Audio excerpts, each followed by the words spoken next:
if I could just jump in because I was listening to you guys earlier. I think you both are claiming to have read the Bible twice, like the whole thing. I just want to make sure I'm clarifying that. One in a most. One in 1.75 for me. Okay. What is it? What is it we didn't do correctly? Because I saw you make that comment. You said they definitely didn't do it. What is it I've said that doesn't? Well, what have I said that's wrong, sir? Well, when it comes to fine art, I mean, he said that the Pentateuch comes after the Gospel, but that's not right at all. If you read the Bible twice, you would know that. Absolutely about the time of not. Pentecost, right? I was reading the books after the Gospel. I don't know what they're called. I thought it was the Pentateuch, but you can understand though, if you read it twice, there's no way you could make a mistake like that. Well, like I'm telling you, I read it twice as a fucking teenager. Do you know what the Pentateuch is? I'm in my fucking late 30s. Like, I don't know what to tell you. Well, I mean, you're claiming to have the. Respectfully, my friend, you're claiming to have the knowledge of reading the Bible twice, and you're totally misrepresenting the Bible, and it doesn't seem like you even know what the Pentateuch is. How am I misrepresenting the Bible other than my use of the word Pentateuch? Do you know what the Pentateuch is? Clearly not. I thought it was the books after the fucking Gospels. What about you, Carl? Do you know what the Pentateuch is? I do not, bro. I want to ask you before you do this. Can I ask you one question, Walk? Because I just want to. I just want to. You're before good, we do that, I just want to ask you. I just want to ask you one question before we get into this. Hold on, Carl. Before I answer that, I just want to make the point that you guys said you read the whole book twice. You don't know what the Pentateuch is, which is the first 5 books of the Bible. So to lie, you're just kind of caught in a lie here. So I just want to make that point. No, I hear you. I'm telling you, I had to read it for class for comparative religions, bro. And I had to turn in book reports on the Bible. And I would just ask you this. I hear this all the time because this is something that theists have a tendency to do, right? Well, you know what? You're not making this correct, or you're taking this out of context. And I would just be like, let's break this down to its simplest element, right? Again, when I was asking earlier, the ontological properties that solely make up this God, I've never seen anyone who believes in this God be able to demonstrate these to me, right? So it's like they always try to define their God into existence, or matter of fact, my God has to exist because of this, or fine tuning, or the kalam, or whatever, but they never actually demonstrate the existence of the God. So if you believe in this God, do you have an actual rational reason for believing it? And is it something that's quantifiable and recreatable that I could actually test? Well, absolutely. I mean, I believe in the biblical God because the evidence shows that God is true. I only believe it because it's true. So when we say evidence, we're talking about facts leading to a conclusion, likely true or false. Is that what we're saying when we say evidence? A fact. Yeah, I mean, I'm saying I can't prove to you without a shadow of a doubt. I mean, nobody lives their life with 100% proof, right? No, but I can absolutely articulate evidence. I'm not saying that, sir. What I'm saying is that if you sound like a very intelligent individual, I'm sure you know what dark matter is, right? So we can't grab dark matter. I can't put it in my pocket, but we can demonstrate the existence of it through gravitational lensing, right? So I'm thinking if we could demonstrate the existence of this God to be 0.3% true, then we could actually have the conversation about it. But it's always people trying to define it into existence and saying, I have the truth, but they never really demonstrate that they have the truth.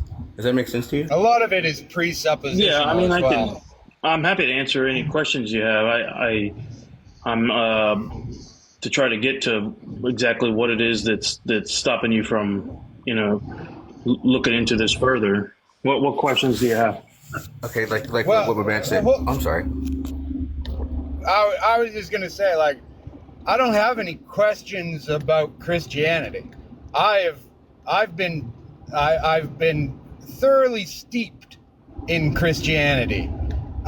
If you want to make a compelling argument for your God and for his existence, then by all means. Now, Carl, you had something to say.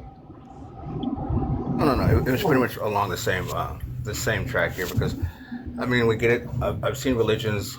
Anybody who believes in a God can make a claim about their fortune changing because of fill in the blank. Put a God there. So what I'm saying is they all have the same amount of evidence, which is none, right? So that is just not true, though. Well, what I'm saying is, you think Islam has the same amount of evidence as the Bible?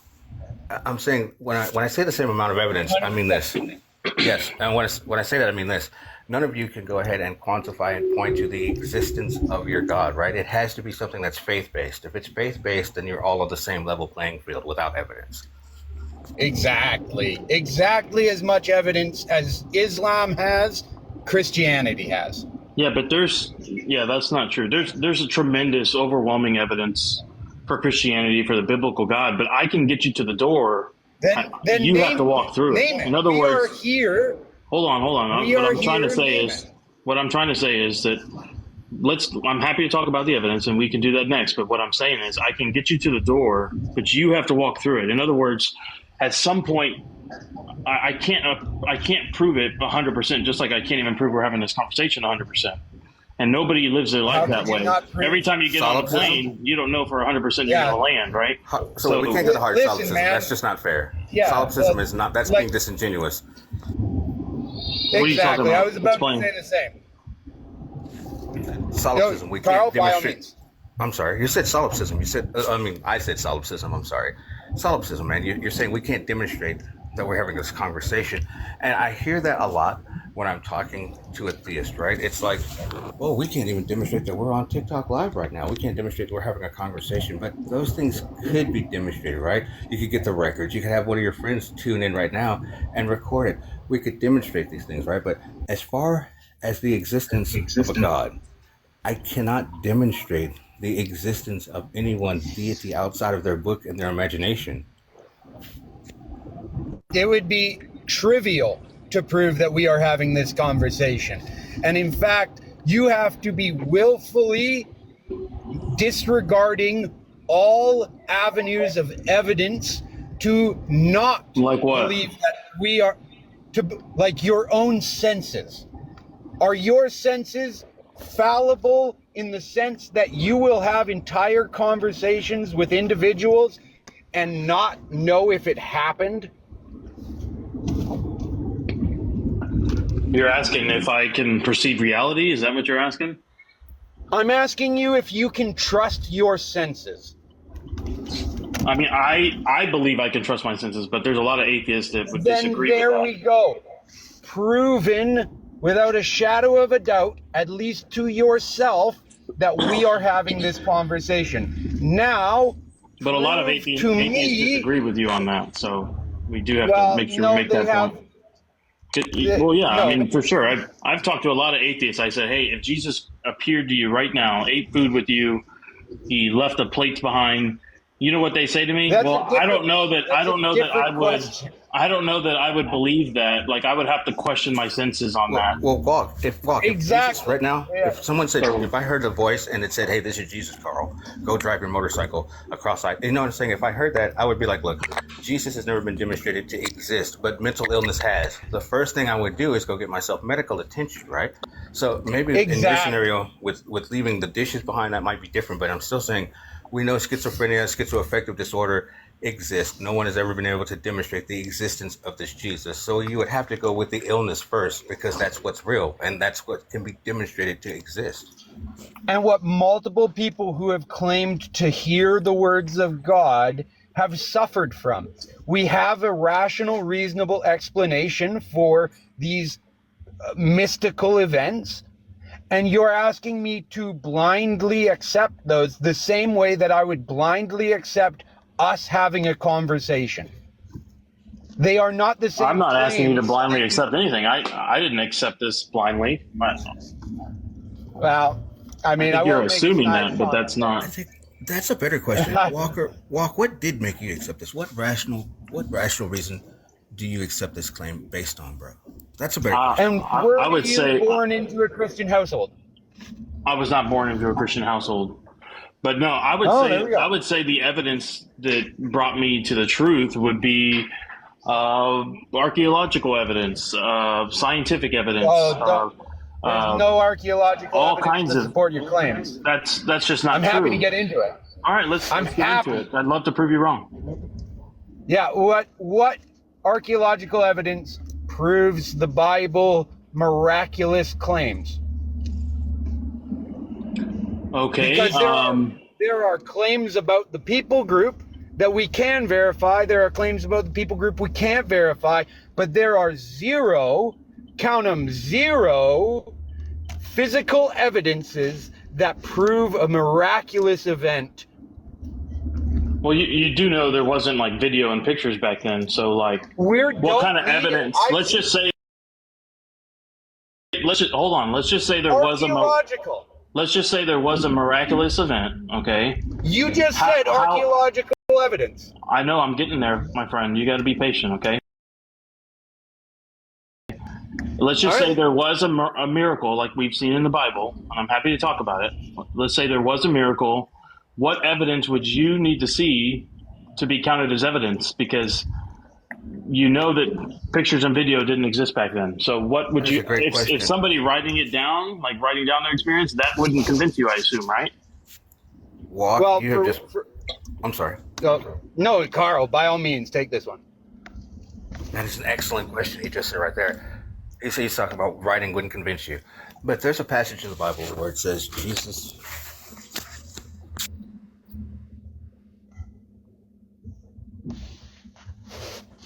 I think he dropped You're off. You're looking for it? He was talking about his headphones not connecting earlier. Yeah, so they aren't. They burn off. But look, what I'm saying is this: you're talking about this thing, right? A God. You're talking about things connecting. What I'm saying is this: if you can't demonstrate the existence of this thing, we have no rational reason to believe in it, right? And what I'm talking about is quantifiable, falsifiable, demonstrable facts. There's nothing like that for a God. This is what I said earlier. You try to define this God into existence. This, therefore, a God. And it's always the God of the gaps. Everything is so fine-tuned. Everything is that. That's not true. It's, well, what I'm saying, it's not necessarily you, but I'm saying the Kalam argument, the argument from fine-tuning. You know what I'm saying? These things... No, the argument of fine-tuning is a deductive-based argument. That's a real method of reasoning. Is deductive. It's deductive reasoning. It's also deductive very reasoning. Flawed. For example, we know from observable evidence, we have never observed something non-living produce something living. We've never seen that. We know in all of our observation, in all science, and everything that we can see, life always comes from life. Now, as an atheist, I assume that you guys are either atheist or agnostic, you have to say, well, no, there was a miracle that happened and non-life created life. And to me, that takes a lot more faith than just looking at what we can observe. Because I elevate observable evidence over theory and assumption. Well, you got a problem there with theory, but let me just ask you some rapid fire questions and then we'll see what can happen. I mean, I want to know. I mean, how do you think, you had me bring up the topic. So, how do you explain life coming from non-life? I mean, what observable evidence do you have for that? Because that's what you believe. Yeah, I'm getting that. But you brought up archaeology, which I would still love to chat about because you're wrong. But let's go with biochemistry because it's also a very fascinating study. So what is a cell doing that makes it alive? Well, a cell has DNA. It has nope. What is it things doing? working together. A dead cell it's has expelling. DNA. It's intaking things, expelling things. What would that be called? I'm not sure what the word you're wanting me to say is. It's chemistry. A cell does chemistry. If a cell stops doing chemistry, a cell is dead. That is the definition. If it is intaking something, doing a chemical reaction, and then excreting something, it is doing chemistry. And if it is not doing that, then it is not doing chemistry. So what we're looking for in a prebiotic planet is chemistry. Now, can chemistry happen without life? That's a question. The question, can chemistry happen without life? Happen without life? I assume, yeah, you can have chemicals intermixing, but that doesn't make it life.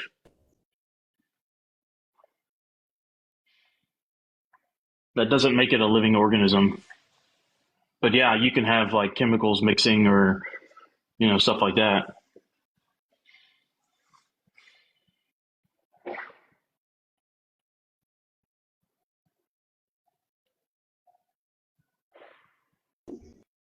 This is interesting. Hey, look, I guess because I hear we're fine artists going here, and Walk. Let me give you a follow, Walk, because I have to give you your props here. I can't read the rest of your name, sir, but Walk, you have been an extremely pleasant Christian to communicate with, buddy. I have to give you your props there, man. I appreciate it, man. Thank you. I'm sorry I came in a little hot. I apologize. I was listening, and so I jumped in. I completely get that, dude. And like I said, I'm not that atheist. I'm not but I get where you're coming from, bro. So I want to thank you for being cordial. And I know on this app, there's a lot of Christian men who have the impulse control of a 2-year-old around an open box of donuts. And you haven't displayed that, bro. So I just want to thank you for that off the top. I mean, I don't agree with you, but it has been a very pleasant interaction. Yeah, I appreciate our conversation too. Sometimes I go live, so if you happen to see me around, come in so we can have a more thorough conversation. Follow, bro. I definitely. What's your name here? Which is it? User 585? No, my name is Messi. Oh no, is it Walk? Is it Walk? Walk the word. Be the witness is my full name. Okay. Okay. I'll. Are you taking off? I'm not, but I wasn't sure if Carl was or not. No. I had to grab another set of headphones. I had technical difficulties. It was terrible. I'm sorry. Like I said, I had to apologize to everyone for that. But I think you have been making articulate points. You've been able to articulate what you believe very well. And a lot of Christians, it's just they can't even articulate what they believe. What do you believe in? I believe in God, Carl. And if you don't believe in God, you're going to burn in hell, Carl. So I really appreciate you not being that Christian, and for you to attempting to articulate, well, not attempting, for you actually articulating what you think, man. Like I said, I don't agree with it, but your communication skills are off the hook for a Christian, bro. No shade. At least he's not a precept either, so that's nice. God, I can't stand presuppositional Christians. Hey, look at this. I'm going to assert my presupposition as though it's an axiom, and then we're going to move forward as though it's the truth. Let that start. No doubt. Yeah, I agree. I couldn't make that leap myself. I had to. For me, it really was just searching for the truth and looking at the science and everything. Well, what is ultimate, eternal, and necessary to instantiate all intelligibility? There you go. Impossibility of the contrary. What a self-defeater that is. Well, how do you know God's real? And I love Dar's answer. He revealed it. Okay, now, as an atheist, you have no way to ground your logic. Through your worldview, everything is permissible. I'm like, huh? And then if you ask can I ask you a clarification question? Oh, get out of here. I'm not talking to him. Wait, they're not sitting their best and brightest today. You're not going to one-man bully mate. Oh, presupposition. I used to argue with him on Pal Talk. Fucking way back in the day. But, gentlemen, I've made it home. So, I'm going to step out. It's been nice chatting with all of you, Carl. You have a great one. I hit you. I gave you a follow. Oh, right on, brother. Good talking to you. Good talk, everybody. Russ, man. Like I said, I really do appreciate these, man, because there are conversations that you can have with believers, and it's like they already come in irritated, and then you ask a question that they can't substantiate. Well, why is it your God didn't get rid of Satan? It seems like Christianity needs Satan more than it needs Jesus. Like, Walk, I think you would actually make a logical argument against that. Try that in a different Christian room. I think Satan is more important to Christianity than Jesus. And they started sounding like Kenneth Copeland. Get this demon out of here. I can't believe he's in here with the rest of us righteous people. And it's like, I'm just telling you what it seems like to me. You could, you know what I'm saying? You could blow away what I'm saying if you had some facts or reasons, but. Right. Wow. Yeah. So like, I heard you say that earlier, and I was like, man, I wish I was there so I can address that. So yeah, you were saying earlier that you feel like Satan or the devil is important because people need something to run from, essentially, is kind of how you framed it, right? Yeah, I think Christianity is the ultimate carrot and stick. I just want to say real quick, because I'm kind of busy, and I'm just guys going to let you talk it out or whatever. And Sheep's in here modding. I don't follow God because I'm scared of hell or Satan. I follow God for the things that He has shown me, revealed to me, and that's why I follow God, not because I'm scared of hell or Satan. That's commendable, but do you know how many other Christians are following God because they are scared of hell, because they're scared of Satan? I had a friend of mine, he was telling me he helped somebody change their tire because he doesn't want to go to hell. And I'm thinking, if I see somebody who has a flat and I can help them, I would help them, because it sucks when I have a flat on the road. It's just human empathy. It's not because I'm looking for brownie points. And I find that a lot of times among theists.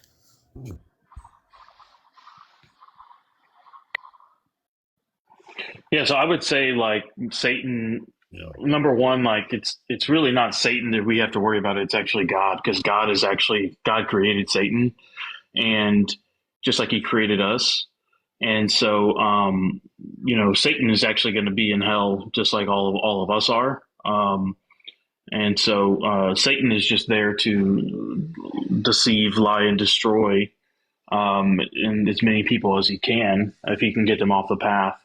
But no, I mean, to answer your question, like, I think that, the Bible says the beginning or fear of the Lord is the beginning of wisdom. Wisdom, yeah. That's what it says. So it is really important that we, understand, like, actions have consequences, that we understand where just not so much just the, we're not so much trying to, I don't think God is so much trying to scare us as He's just trying to tell us this is how it is, And so. And I'm sorry. Go ahead. No, go ahead. I'm sorry. I've heard that before, that this is not God trying to scare or threaten or punish anyone. He's just telling you the consequences of what's going to happen if you don't behave in this particular manner.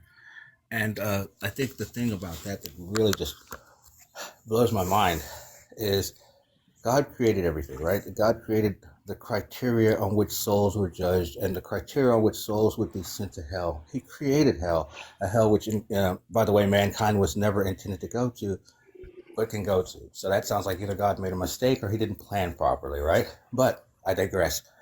If we're talking about this makes zero sense.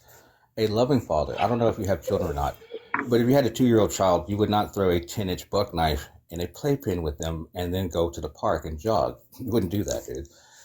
I don't believe that there's any way someone who knew the detriment of what could happen to mankind would leave this many downfalls for mankind to actually get snagged up in, right? Right.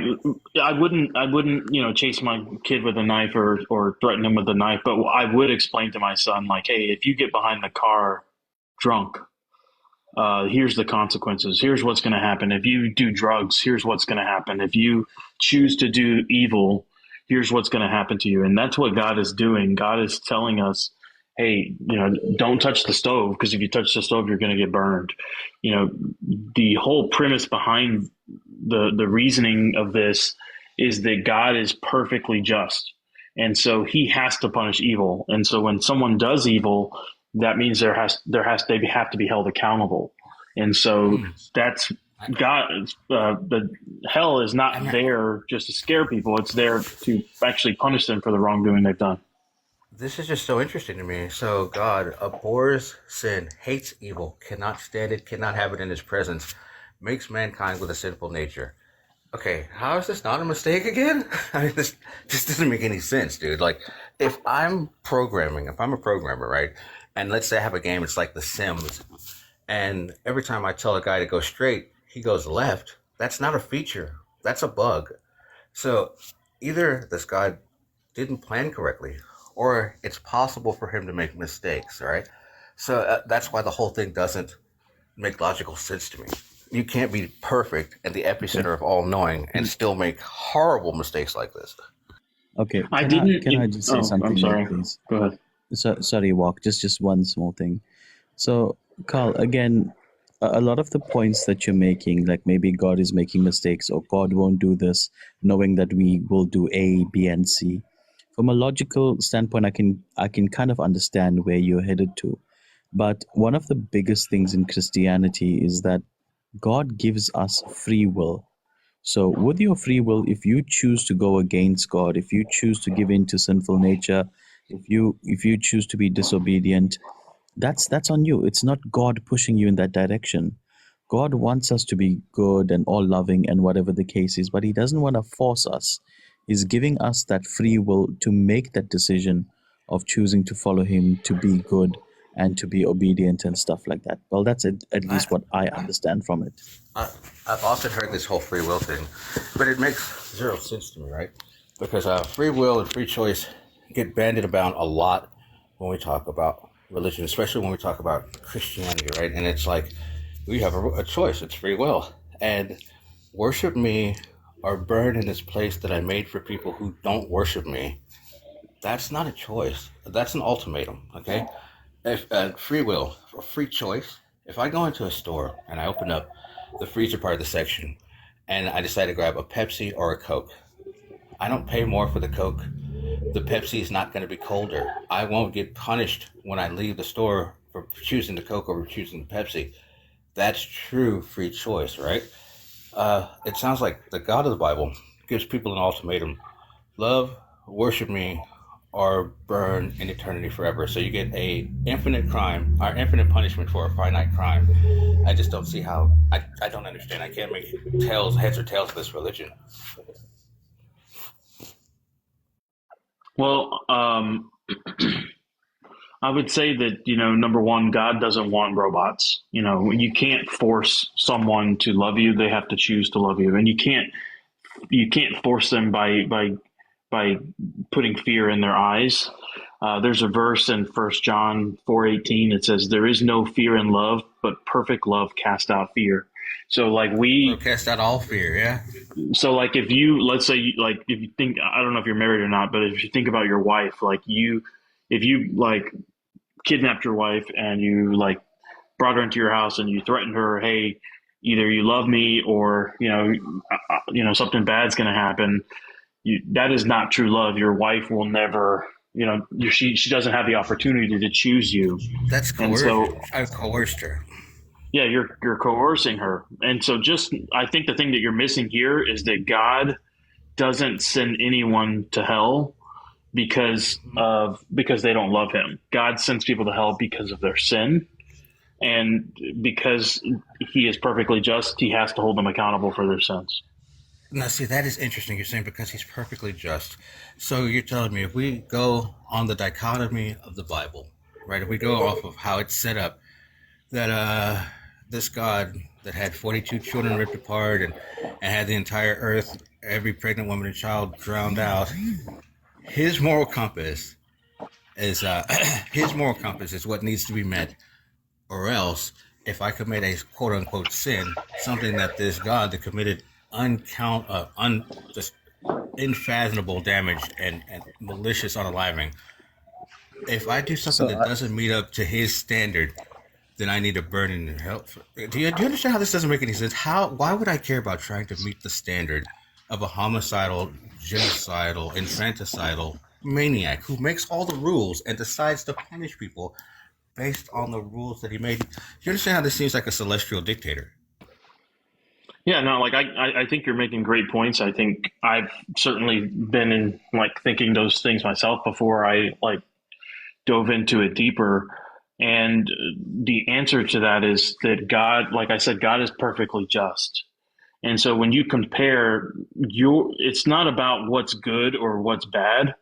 It's about what is just. So your personal or my personal feelings about what is good and what is bad plays no part in what is just in the eyes of God. The Bible says that God cannot act against his nature. And so if God is perfectly just, that means he has to punish all sin. And the Bible tells us that the wages of sin is death. It says the soul that sins shall die. So that's a big if you just said that. You said if That's true, right? And that's a big if you say right there, because the wages of life is death.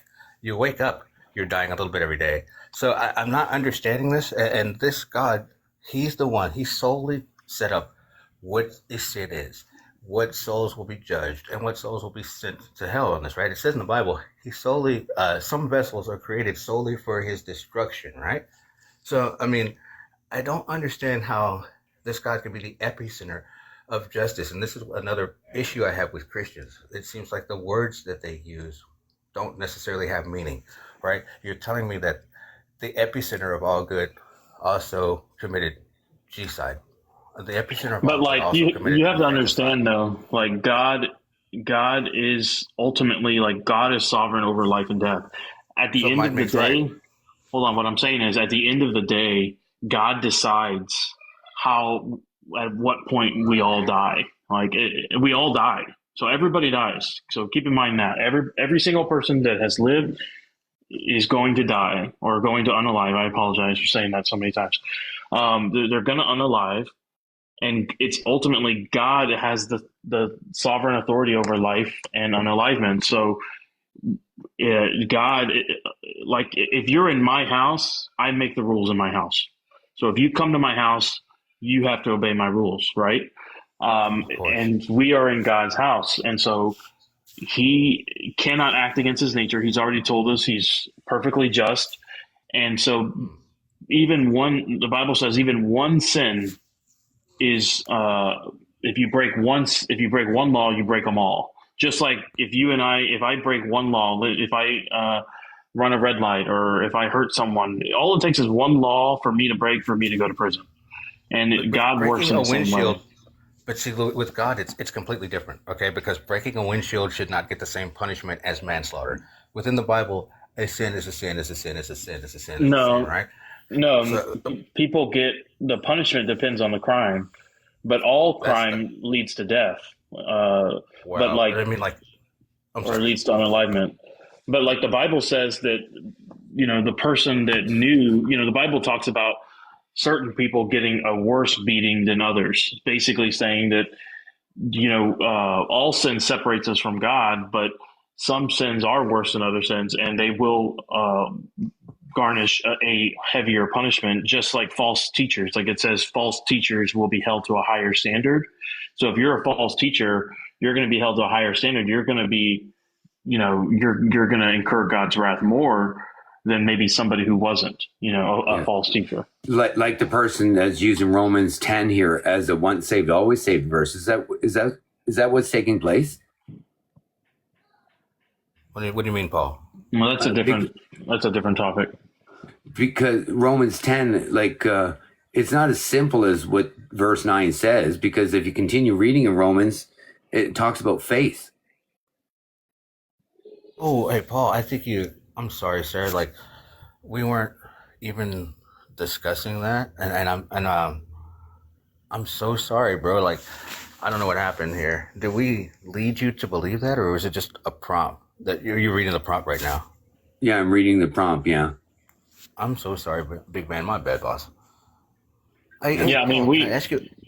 I'm sorry. Go ahead. I was just going to say, we weren't talking about the prompt, Paul, but if you, I guess Carl and I can have this conversation later if you want to Of address course, the prompt. because you have you also have a live on here, and Miss Lynn Baker, thank you so much for allowing us to dive into that conversation on your platform. Thank you, ma'am. I truly appreciate Absolutely. that, because we did dive way off of your prompt, and I wasn't intending This to is just a photo I threw up there. This is just a photo I threw up there. I wasn't trying to take your live away from a different place. No, you're okay. And Sheep can clarify this, that we just talk about anything and everything here, and we don't stick to one topic. It's just what happens. Whatever happens, happens. That's what's up, because I didn't want to pull anybody off, because that's not my intention here. I thought we were having a really decent discussion about this, and I think he articulated a bunch of good points. I think I articulated why I no longer believe. I think I made rational points. That's the way I no longer believe. So I think it's been a really great discussion. Yeah, I think if I can give you a takeaway, it's that when that God makes it clear in his Bible that the standard to get into heaven is perfection. And so no person on earth is going to live up to the goodness of God. And so the Bible says children from the womb, speak lies. That's even Psalms 15 verse 5. Right. And like I have twin 1-year-olds, and I can tell you, like, when they were even like 5 months old, 6 months old, they were hitting each other. They were stealing each other's toys. Like, so they're fighting with each other. They're only 12 months old? Yeah, they're like a year old now. My twins. That is so funny, that age, because they walk around and it's like, ooh, I don't miss them days. So is this backdrop suggesting that if we believe in our heart that God raised him from the dead, you will be saved? It's just that simple? I think it's a good starting point. Okay, because we have to keep the faith, right?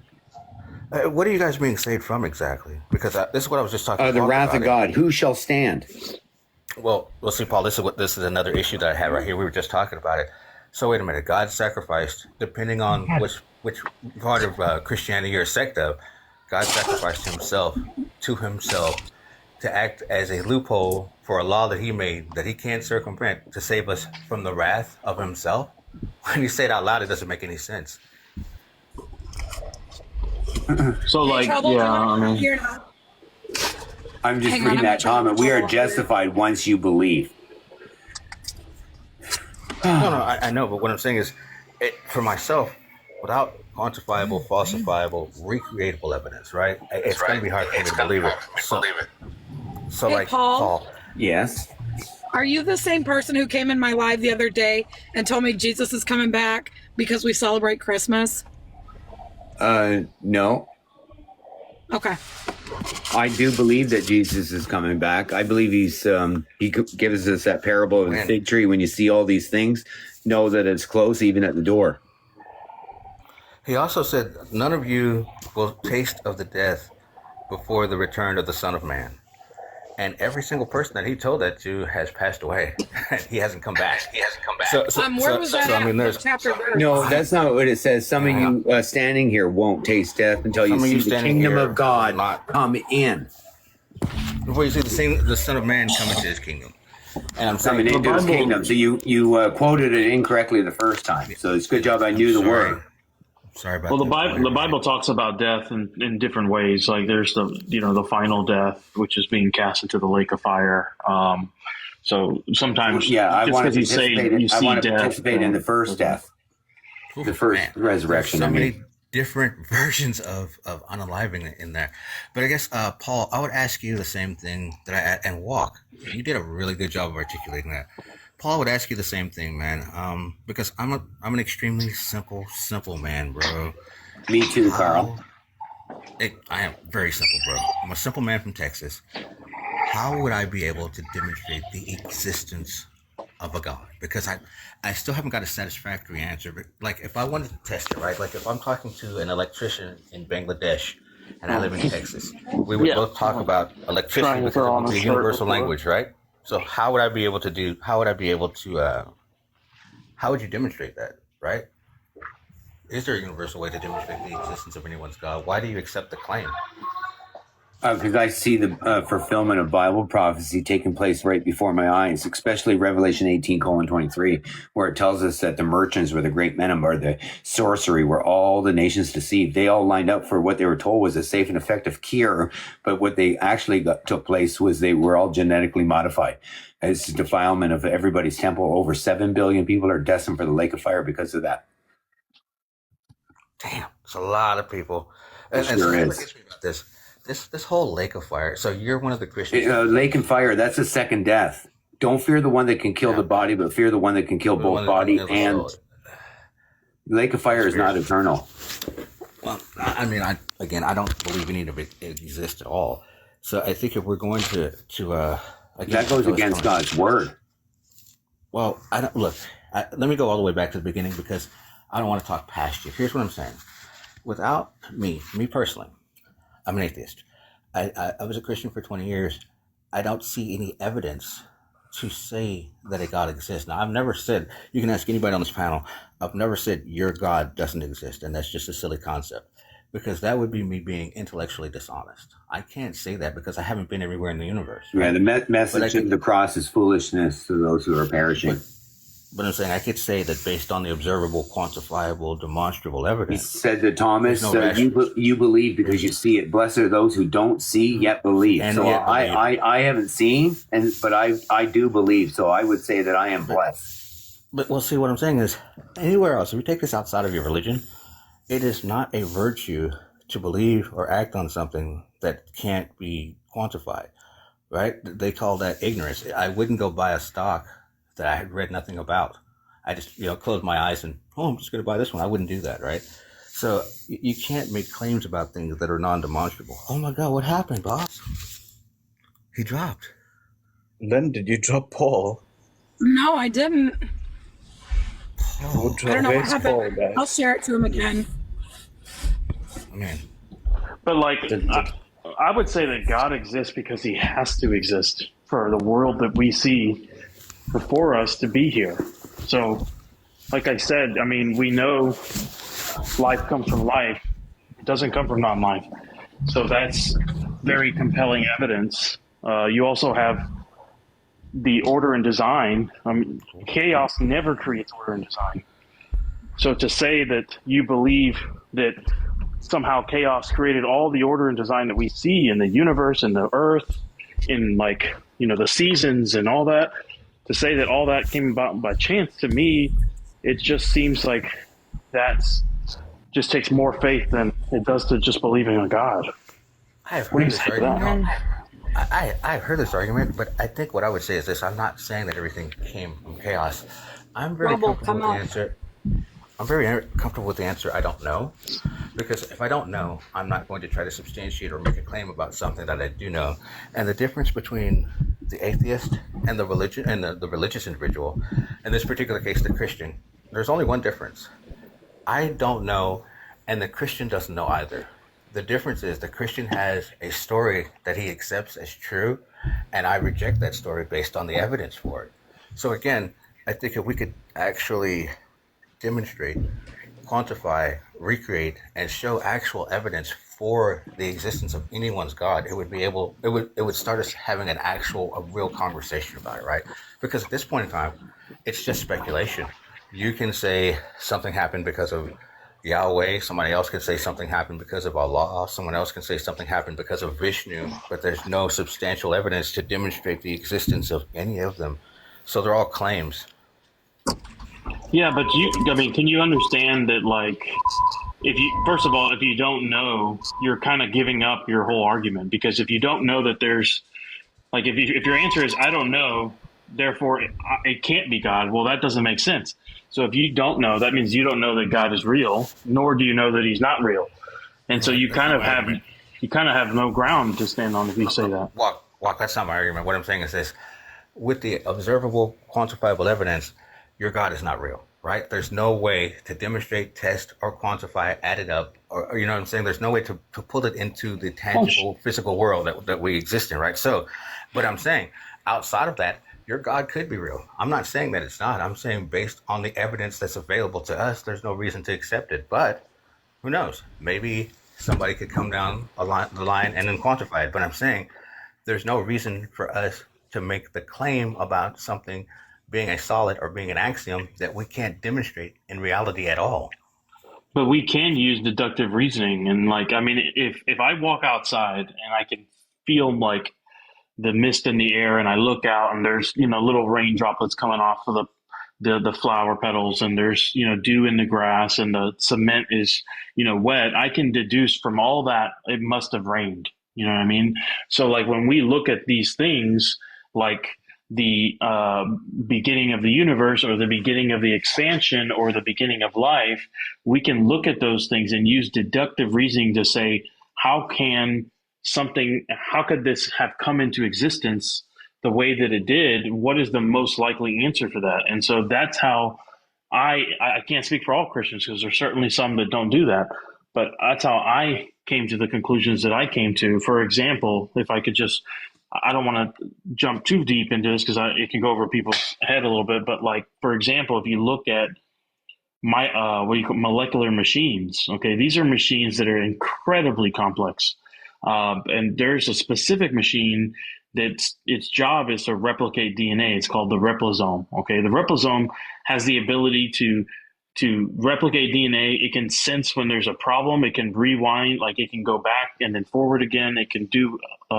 it unwinds the old. So it's a very, very, very complex machine on the molecular level.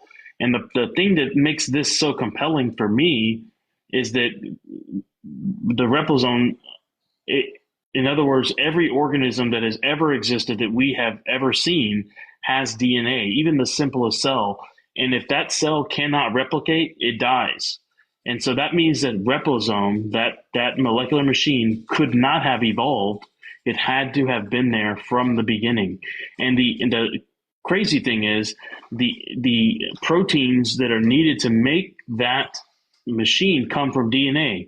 So it's kind of a chicken and the egg, that the DNA can't exist without that machine, but the machine can't exist without the DNA. And so by looking at that, we can use deductive reasoning and say, look, there's no time for it to evolve because it had to be there from the very beginning. And it's incredibly complex. So that means it had to have come in at the same time, into existence at the same time as the DNA. And so by looking at that, we can use deductive reasoning and say, you know what, it had to have been created. That is the most likely and logical explanation. Does that make sense? I hear where you're coming from. I want to ask you, do you believe in complexity infers design? I would say that complexity definitely points, I think it's evidence for design, but I wouldn't say that, I don't know. I don't know how to answer that question. I would say maybe yes, a little bit, but I wouldn't say it's definitive. No. I hear you. I'm just saying that if you're saying complexity points to design, though, right? So, okay, things that are complex have a designer, or they would point to having a designer. I would say if it's designed, it shows that it has a designer. That's how I would word it. Okay, so if it's complexity, does that just infer design to you then? Well, like I said, like when we look at the four seasons, and we look at the birds, and when we look at the ecosystem, and we look at how it has so much order and design, I do think you can look at that and say, you know what, that's evidence of a designer. Okay, so that complexity would be evidence of a designer to you. Okay, thank you. And that's actually a really great answer. So, if God was the most complex entity or being that was ever created, wouldn't that also imply that he would have had to have had a designer? Well, the thing is like the definition of God is that he's uncaused. So he was there eternal from the beginning. So if God had a designer, then that means he's not actually God, and whoever designed him would be God. And then you can just go down the chain until you find somebody had to be there first. Well, somebody, it's not an infinite regress, but somebody had to be there in the beginning, and that being would be God. Call God. But I'm saying, yeah, even the universe, like scientists agree that it wasn't nothing, right? They all say that. It wasn't nothing. There had to be something there. So nobody's ever observed nothing. The problem is no one's ever been able to substantiate that it's this deity or that it's that deity. And I think the problem is, like what we were talking about before, no one can actually nail down an actual definition of what a God is. If you speak to someone, ask them, what is God? God is love. God is the sunrise. God is the smile on a 2-year-old child's face. God is that perfect ice cream sundae in the summertime. I mean, but I'm sure you would agree that just because a bunch of people think something doesn't mean that it's true, right? If a bunch of people used to think the Earth was flat, like that doesn't mean that it's true. People used to think slavery was okay, right? They used to think it was okay to have own my ancestors the same way you own horses and cows, right? So I get it. Just because a bunch of people think these things, it's not true. But again, I would say that if we're going to make claims about things, definitive claims, right?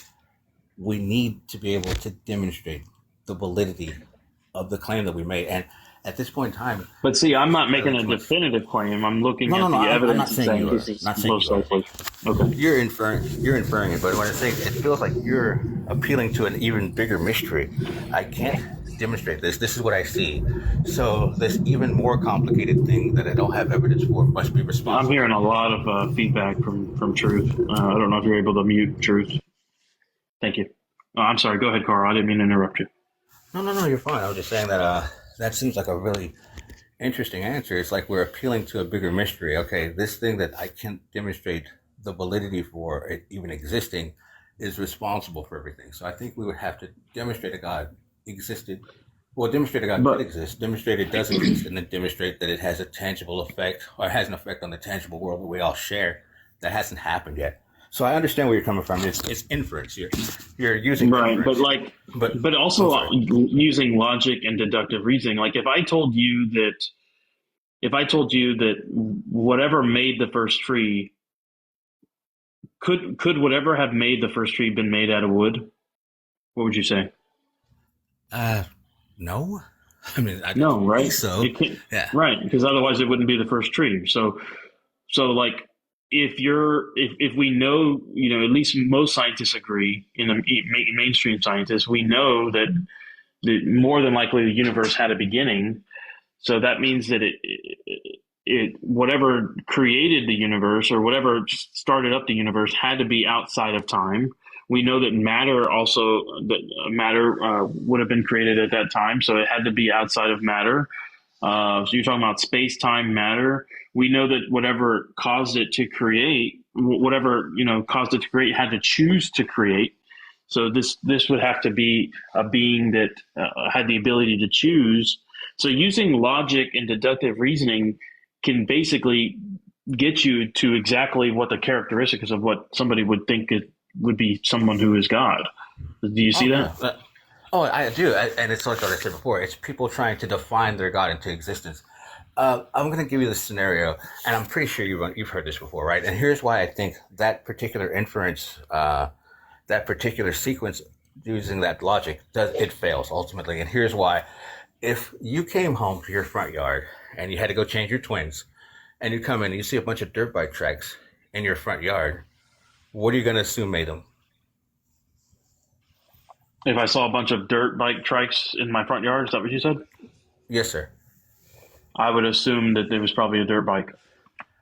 Do you know why you would assume that it was probably a dirt bike, even though you can't see a dirt bike there? I mean, Dirt bikes assuming I exist. know what a dirt bike is, and assuming I saw and I was familiar with a dirt bike. You know dirt bikes exist, and you know that they can leave trails in your front. I've done it in my own front yard before, so I know it happens, right? So that's why I'm saying that's the difference between using deductive reasoning and saying there was obviously somebody here who had a dirt bike, and a little bastard rode around my front yard and tore up my grass, and saying that there was obviously a being that did this, right? Because dirt bikes have been demonstrated to exist. We can prove the existence of dirt bikes. So if you see something that looks like it could have happened because of one, you can use inference, you can use deductive reasoning, and then bring up a dirt bike as a conclusion. I'm saying if we're appealing to something that's a bigger mystery, something that's never been demonstrated at first, we can't use it as an answer for anything. I would agree with you, but I don't think that logic works with a one-time event. For example, like the events of the Twin Towers. Like if I would have shown up after all that happened, I've never seen a plane fly into a building before, so I would not have known that a plane could have taken down a structure like that. So like there's certain things. I think what you're saying makes a lot of sense, but it doesn't work when it comes to a one-time event. If the world, for example, was flooded, let's say the entire world was flooded, it was all underwater. Well, that was a one-time event. So, does that make sense? Like it doesn't, that logic just it doesn't work for one-time events that No, weren't previously witnessed. I completely understand what you're saying, and I'm saying it may have been a very poor example because it was on the fly, but I'm saying to me it's pretty much the same type of thing, though, right? The reason that they're apples to oranges is because one has been established and one has been demonstrated to exist. So I know it could be a cause for something, right? Dirt bikes exist. It looks like somebody rode the dirt bike through my front yard. I can use my deductive reasoning and saying, well, looks like somebody got me. Some kids came through my yard and got me, right? I can say that, right?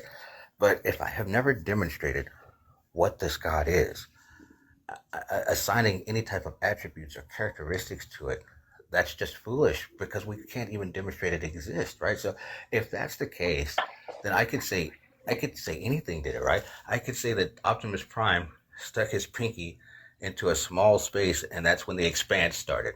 You know what I'm saying? Like, if I can't demonstrate the validity of my claim, anything that I say is valid. But like, see, if that's like, I would tell you that you can say that, but I don't believe you live that out in your life. Like, I don't believe you're consistent with that line of thinking, because when I first got here, you mentioned like dark matter. Well, we didn't know what dark matter was not that long ago, and so you believe in dark matter because you mentioned it, right? So like, I think that like there are certain things in your life that you don't walk around and say, well, I know this. You have to have faith, you have to trust, or you have to, there has to be some type of leap because it can't absolutely positively be proven. Does that make sense? I had a person tell me this about sitting in a chair before. Christian buddy of mine, he's like, Carl, you're sitting in this damn chair. That shows you got faith. I'm like, what do you mean? He's like, well, you've never sat in this chair. That obviously means you have faith. And I'm like, no, I'm 175 pounds. I was 175 pounds the last time I sat in a chair similar to this one. It's not faith. It's reasonable expectation based on prior experience. But he's like, no, it's faith. So it's really just weird the way we look at things, the theist and the non-theist. Well, I mean, like, when you get into a car, you have faith, I mean, you don't know that you're going to get to your destination. The first person that ever went into space had faith. He didn't know if he was going to come back. I mean, to say that you don't live your life, based on at least some element of faith, I don't think is realistic. I think when you pick up your prescription from the doctor, I think that you probably don't have a machine at home that you chemically analyze it to make sure it's the right drug. I suspect that if you have a wife, I suspect, you trust that she's not going to harm you when you're asleep. You know what I mean? So like, there's a lot of things that even atheists have faith in, especially when it comes to things like, the beginning of the creation and life and all that stuff. It's interesting though. I'm not even saying that I don't necessarily have that because I don't have faith, right? What I'm saying is it's reasonable expectation, right? And let's take the pharmacy one.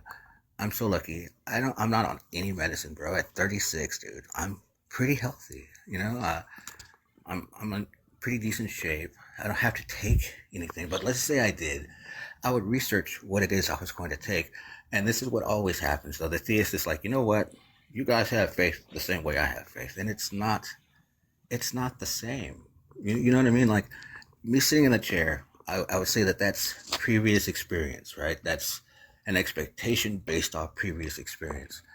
Faith is what? The substance of things hoped for, the evidence of things not yet seen.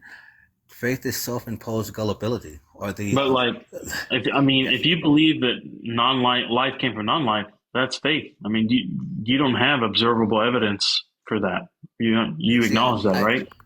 Oh God, yes. But look, I never said that because I'm not gonna come here and say, look, I'm not a paleontologist, I'm not a scientist, I don't know these things, right? And this is something that I'm not gonna lie to you. It was another Christian who got me. I was on Twitch, and I was saying it's really weird. Whenever you speak to Christians, they'll be like, "Hey, Carl, do you know the migration pattern of the Delaware blue hen?" I'm like, "Well, no, I don't." "Well, how the hell can you tell me you don't believe in God if you don't know something that simple?" And so, not you haven't tried that, buddy, but a lot of your brethren will throw out something disingenuous and be like, "Well, you don't know that. How can you speak about a God?" So I guess my thing is this: if we're talking about actual quantifiable, falsifiable evidence for a God, there just is none. It has to be something that you have to accept on faith. And I'm fine with that. If you accept it on faith, that's fine. But you shouldn't go around saying that this thing that you accept on faith is fact, because it's just not. Yeah, I mean, I would definitely say, I would say, like, like I told you from the beginning, I'm not one of those guys that say, oh, I can prove 100% certainty that God exists. But I do believe the evidence is overwhelming, like I said before. And even if you're an atheist, I mean, atheists like to say, well, I lack a belief to defend their argument. But even atheists have beliefs. I mean, if you're an atheist, that means you believe that the world we see today came about by natural means. And that is a faith based position to hold because you can't have seen that, you can't have seen that. You're basing that off of theories and assumptions. Yeah. I don't mean to interrupt you, Carl. I gotta go. Unfortunately, I got some family members walking up to my front door. But it was a pleasure talking with you, man. Yeah, next time I see you, come to the room, or I'll come to you, or whatever. But yeah, good talk, man. I appreciate it, Carl.